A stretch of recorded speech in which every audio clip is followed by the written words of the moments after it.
But Treasury Secretary Scott Bessent also over the weekend suggested that the countries could raise their own tariffs against China to match the U.S.'s rate. Both sides say that they're open to discussing that idea, so that's just one more thing to watch today as we move toward this deadline and as both countries race to try to make a deal. European defense stocks jumping overnight after EU leaders discussed boosting military spending. Analysts at J.P. Morgan upgrading the price targets on Germany's Rheinmetall and Britain's BAE Systems earlier this morning. You see the stocks surging. And the clock, of course, is ticking on new tariffs from the White House aimed at America's biggest trading partners. Megan Casella joins us now with the very latest. Good morning, Megan.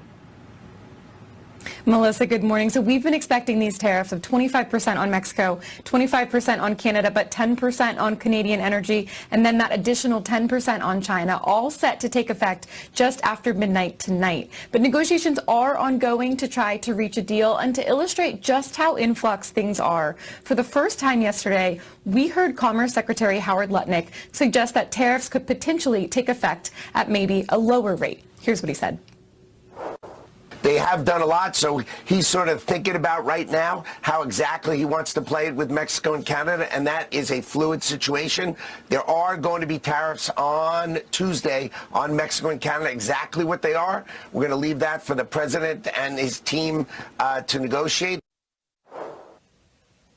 What we still don't know, guys, is what exactly Canada or Mexico could do to convince the president to pause or lower those tariffs. Both countries have taken some steps to shore up their border security, but Treasury Secretary Scott Bessent also over the weekend suggested that the countries could raise their own tariffs against China to match the U.S.'s rate. Both sides say that they're open to discussing that idea, so that's just one more thing to watch today as we move toward this deadline and as both countries race to try to make a deal.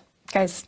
It's not just Mexico and Canada, of course. I mean, China could be facing an additional 10% tariff on its goods, and this the day before the National People's Congress meets in Beijing, Megan. What sort of retaliatory measures could we be facing there?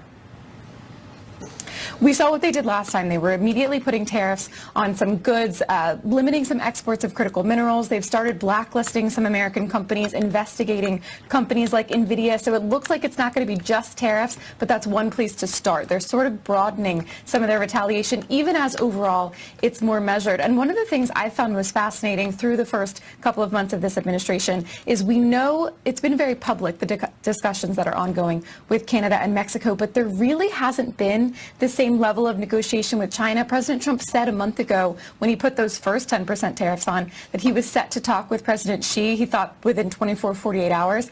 That kind of went away. That call never happened. And as of last week when I was talking with White House officials, they weren't tracking a call then. So it doesn't exactly garner a lot of hope that a deal could be reached, and we have to wonder if there's another 10% now, how much further could this go? Yep.